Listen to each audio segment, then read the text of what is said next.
श्री स्वामी समर्थ. नमस्कार मित्रांनो. ही वस्तू एका आग पेटीत ठेवा. तुमचे शत्रू नष्ट होतील आणि तुमच्या घरातली गरिबीही संपेल. भक्तांनो, जर तुम्हाला शत्रूचा त्रास होत असेल, घरात समृद्धी नसेल, पैसा टिकत नसेल, कर्जातून मुक्तता होत नसेल, तर आज आम्ही तुम्हाला जो उपाय सांगणार आहोत तो तुमच्या जीवनाची दिशा बदलून टाकेल. तुम्हाला फक्त एका आग पेटीची गरज आहे आणि त्यात एक छोटीशी वस्तू ठेवा. फक्त हे छोटेसे काम आणि कितीही शत्रू असले तरी 100,000 असो वा लाख, त्यांची शक्ती संपेल. तुम्ही कल्पनाही करू शकत नाही की इतकी साधी गोष्ट तुमच्यासाठी किती चमत्कारिक ठरू शकते. तो शत्रू तुमच्या समोर असो किंवा गुप्तपणे तुमचे नुकसान करत असो, हा उपाय इतका अचूक आहे की त्याचे वाईट हेतू क्षणार्धात राखेत बदलतील. ज्या लोकांनी तुम्हाला विनाकारण त्रास दिला, शाप दिला किंवा तांत्रिक उपाय करून तुमच्या आयुष्यात दुःख पसरवले, त्यांनी समजून घ्या की आता त्यांची उलटी गिनती सुरू झाली आहे. आग पेटी आता फक्त आग लावण्याची गोष्ट नाही, ती तुमच्या संरक्षणाची ढाल बनेल. तुम्ही हा छोटासा उपाय करताच शत्रू स्वतः पराभव स्वीकारेल, त्याच्या योजना उलट्या होतील आणि तो तुमच्या आयुष्यातून कायमचा निघून जाईल. आणि असा प्रभावी उपाय तुम्ही क्वचितच ऐकला असेल, म्हणून विश्वास ठेवा आणि हा उपाय करा. कारण जेव्हा तुम्ही खऱ्या मनाने काही केले तर देव स्वतः त्याचे रक्षण करतो. आता शत्रूला काहीही न बोलता उत्तर देण्याची वेळ आली आहे, फक्त एका छोट्या आगपेटीने. पण त्याआधी जर तुम्हालाही माता लक्ष्मीचा आशीर्वाद तुमच्यावर कायम राहावा असे वाटत असेल तर हा व्हिडिओ लाईक करा आणि तुमच्या स्वतःच्या ग्लो मराठी चॅनलला सबस्क्राईब करा आणि कमेंट बॉक्समध्ये जय लक्ष्मी माता लिहा आणि तुमची उपस्थिती नक्की करा. भक्तांनो, सर्वात महत्त्वाची गोष्ट म्हणजे तुम्ही हा उपाय करण्यासाठी एक पैसाही खर्च करणार नाही. तुम्हाला काहीही खरेदी करण्याची किंवा बाजारात जाण्याची गरज नाही. तुम्हाला फक्त घरात ठेवलेल्या माचिसच्या पेटी वापरून हा उपाय करायचा आहे. आणि प्रत्येक घरात माचिसची पेट्या आढळतात. आता छोट्या छोट्या दैनंदिन कामांमध्ये वापरला जाणारा हा माचिसचा डबा तुमची सर्वात मोठी शक्ती बनणार आहे.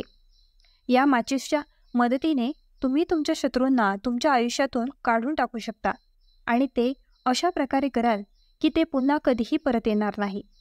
जेव्हा तुम्ही हा छोटासा पण चमत्कारिक उपाय कराल तेव्हा तुम्हाला दिसेल की शत्रू तुमच्या आयुष्यातून स्वतःहून कसे गायब होतील. तुम्हाला हानी पोचवणारा एखादा ज्ञात शत्रू असतो किंवा गुप्त शत्रू, प्रत्येकाला एक एक करून पराभव होईल.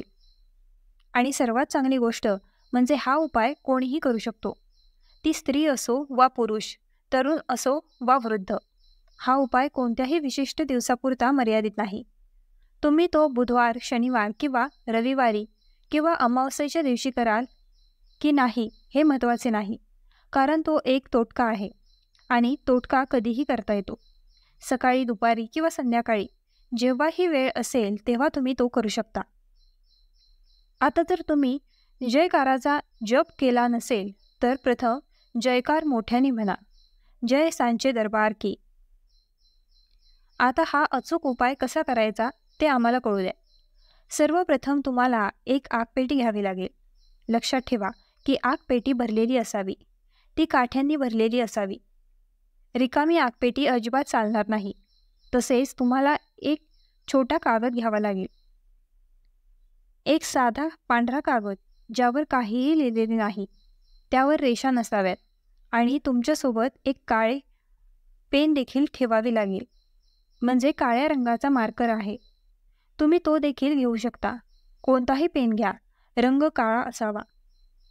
आता तुम्हाला काय करायचे आहे, तुम्ही घेतलेला कागद ते ठीक आहे का? जर तुम्हाला शत्रूचे नाव माहीत असेल तर ते ठीक आहे असं समजा. तुम्हाला शत्रूचे नाव माहीत नाही किंवा बरेच शत्रू आहेत किंवा असे गुप्त शत्रू आहेत ज्यांच्याबद्दल तुम्हाला माहिती नाही. कारण पहा, गुप्त शत्रूबद्दल कोणीही शोधू शकत नाही. गावांमध्ये असे बरेच लोक आहेत ज्यांना माहीत आहे की हो, लपलेले शत्रू असतात. येथे आपल्याला कसे तरी कळते, अर्ध्याहून अधिक प्रकरणांमध्ये लपलेला शत्रू माहीत नसतो. म्हणून नाव लिहिण्याऐवजी तुम्ही शत्रू किंवा लपलेले शत्रू लिहाल. स्लिपवर तुम्हाला अधिक फायदा होईल. याचे काय होईल? तुमचे सर्व शत्रू, मग ते 2, 3, 4, हजार कितीही जास्त असोत, सर्व पराभूत होतील आणि तुमच्या आयुष्यातून निघून जातील. याचा अर्थ असा की त्यांची संपूर्ण शक्ती संपेल. ते तुमचे नुकसान करू शकणार नाहीत. म्हणून ते तुमचे कितीही नुकसान करण्याचा, तुमचे पैसे हिरावून घेण्याचा, तुमचा व्यवसाय खराब करण्याचा कितीही प्रयत्न केला तरी ते काहीही करू शकणार नाही. तर पहा, तुम्हाला स्लिपवर नाव लिहावे लागेल किंवा नाव लिहिण्याऐवजी शत्रू लिहिणे चांगले. शत्रू लिहिले गेले आहे. आता तुम्हाला ती स्लिप दुमडावी लागेल, बरोबर? ते घडी करा आणि बंद करा. आता तुम्हाला ही स्लिप, हा पांढऱ्या रंगाचा कागद ज्यावर तुम्ही शत्रू लिहिलेले आहे, तुमच्याकडे असलेल्या आगपेटीच्या आत ठेवावा लागेल. तुम्ही ते ठेवले आहे. आता तुम्हाला ही आगपेटी बंद करावी लागेल आणि ती तुमच्याकडे ठेवावी लागेल. तुम्हाला ती स्लिप माचीसच्या आत ठेवावी लागेल आणि नंतर आगपेटी 24 तासांसाठी, किती तासांसाठी तुमच्याकडे ठेवावी लागेल? 24 तास. म्हणजे तुम्हाला ती आगपेटी 24 तासांसाठी तुमच्याकडे ठेवावी लागेल. 24 तासानंतर तुम्हाला काय करायचे आहे ते पहा. 24 तासांत विचार करा की जेव्हा तुम्ही रात्री झोपेत असता तेव्हा तुम्हाला आगपेटी बाहेर काढून ठेवावी लागेल का? नाही. तुम्हाला झोपतानाही ती आगपेटी तुमच्यासोबत ठेवावी लागेल. ठीक आहे? बरोबर. तुम्ही ती तुमच्या खिशात ठेवू शकता. तुम्ही ती उशाजवळ ठेवू शकता. ती तुमच्यासोबत कुठेही ठेवावी लागेल. 24 तासानंतर तुम्हाला दुसऱ्या दिवशी काय करावे लागेल? आता तुम्हाला सकाळी उठावे लागेल. तुम्ही कोणतेही काम करा, ते काम करा. त्यानंतर जेव्हा जेव्हा वेळ मिळेल तेव्हा तुम्हाला त्यावेळी काय करावे लागेल? एका निर्जन ठिकाणी जा. ठीक आहे? तुम्ही अशा ठिकाणी देखील जाऊ शकता जिथे पाणी साचते. तुम्ही अशा ठिकाणी देखील जाऊ शकता किंवा पूर्णपणे एकांत ठिकाणी जाऊ शकता जिथे कोणीही येत जात नाही. एक व्यक्ती आली तरी चालेल. खूप लोक येत जात नाहीत. तुम्हाला अशा ठिकाणी जावे लागेल आणि तिथे गेल्यानंतर तुम्हाला तुमच्या शत्रूंबद्दल पुन्हा विचार करावा लागेल. विचार करा की माझे सर्व शत्रू आता पराभूत होत आहेत. ते माझ्या आयुष्यातून निघून जात आहेत आणि त्यांना हवे असले तरी ते आता माझे नुकसान करू शकणार नाहीत. असा विचार करा आणि तुमच्या मनात राहूला प्रार्थना करा की माझे जे काही शत्रू आहेत, कृपया त्यांना माझ्या आयुष्यातून काढून टाका. ठीक आहे? बरोबर. हा काडीपेटीचा उपाय राहूशी संबंधित आहे. आता तुम्हाला काय करायचे आहे? संपूर्ण काडीपेटी एका निर्जन ठिकाणी फेकून द्या.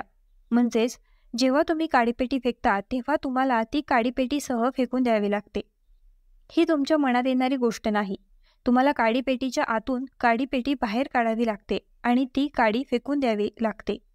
संपूर्ण काडीपेटी अशा प्रकारे फेकून द्या. संपूर्ण काडीपेटी काठी आणि काडीसह आणि नंतर तुम्हाला मागे वळून पाहावे लागणार नाही. थेट तुमच्या घरी या, हातपाय धुवा. तुम्हाला दुसरे काहीही करण्याची गरज नाही. हा उपाय तुम्हाला किती वेळा करायचा आहे? फक्त एकदाच करा. हा उपाय अनेक वेळा करू नका. हा उपाय कोणत्याही दिवशी फक्त एकदाच करा. शत्रू 1, 2, लाख, हजार किंवा कोटी असू शकतो. तो तुमच्या आयुष्यातून निघून जाईल आणि तुम्हाला कधीही त्रास देऊ शकणार नाही. तर हा एक खूप चांगला, खूप अचूक उपाय आहे. हे करा आणि त्याचा चमत्कार रात्रभर पहा. हा उपाय कोणताही पुरुष किंवा महिला करू शकतो. तो किती वाजता करावा? तुम्ही हा उपाय सकाळी किंवा दुपारी कधीही करू शकता. तुम्ही तो दिवसा कधीही करू शकता. भक्तांनो, खाली दिलेले उपाय इतके फायदेशीर आहेत की ज्यांनी ते केले त्यांना 100% फायदा झाला आहे. तर चला तुम्हाला दैनंदिन जीवनातल्या वापरल्या जाणाऱ्या वस्तूंचा वापर करून पैसे कमवण्याचे काही उपाय देखील सांगूया.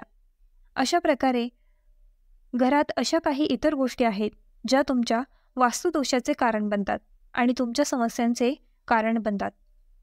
तर चला प्रथम जाणून घेऊया की तुम्हाला तुमच्या घरात वास्तुदोष कसा कळतो आणि तुम्ही ते अगदी सहजपणे कसे करू शकता. तर मित्रांनो, वास्तुशास्त्रानुसार कोणत्याही घरात वास्तुदोष असल्याने सुख, शांती आणि कौटुंबिक प्रगतीमध्ये अडथळे निर्माण होतात. वास्तुदोषांमुळे निर्माण होणाऱ्या नकारात्मक ऊर्जेचा व्यक्तीच्या नशिबावर वाईट परिणाम होतो. तसेच घरातील लोकांना अनेक समस्यांना तोंड द्यावे लागते. मित्रांनो, शास्त्रानुसार जर आपण हे छोटे उपाय केले तर आपण आपल्या घरातील नकारात्मक ऊर्जेपासून मुक्त होऊ शकतो. पहिला, जीवनात प्रगती करण्यासाठी दररोज गाईला पहिली भाकरी द्या. पिंपळाच्या झाडाला पाणी अर्पण करा आणि मुंग्यांना साखर मिसळलेले पीठ द्या. तांब्याच्या भांड्यात पाणी आणि लाल चंदन मिसळून रात्री डोक्याजवळ ठेवा आणि झोपा. सकाळी ते पाणी तुळशीला अर्पण करा. असे केल्याने तुमच्या समस्या हळूहळू दूर होतील. दुसरा, वास्तूनुसार जर तुमच्या घरात तिजोरी असेल आणि तुम्ही त्यासमोर आरसा लावला तर ते संपत्तीत समृद्धी आणते. व्यापारी त्यांच्या रोख पेटीसमोर आरसा ठेवतात. यामुळे तुमचे ग्राहक वाढतील. मित्रांनो, 3.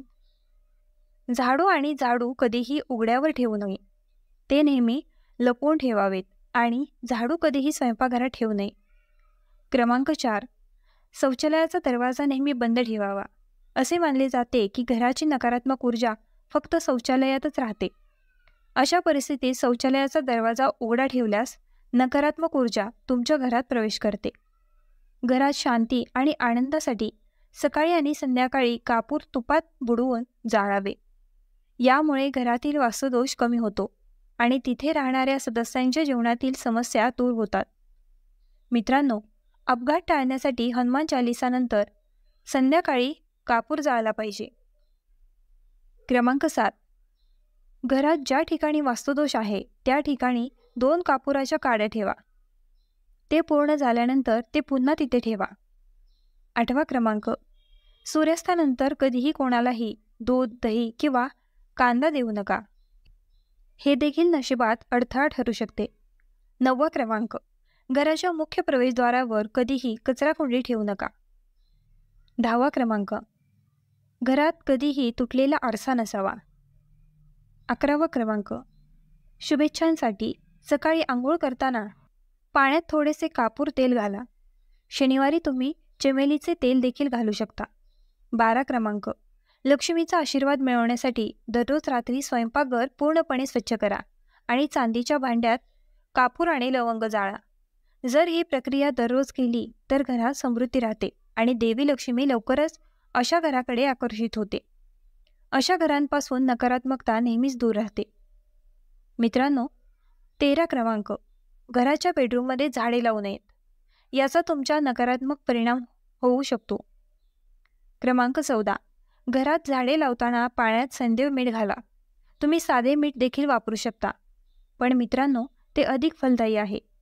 लवकरच तुम्हाला शुभ फळे मिळतील.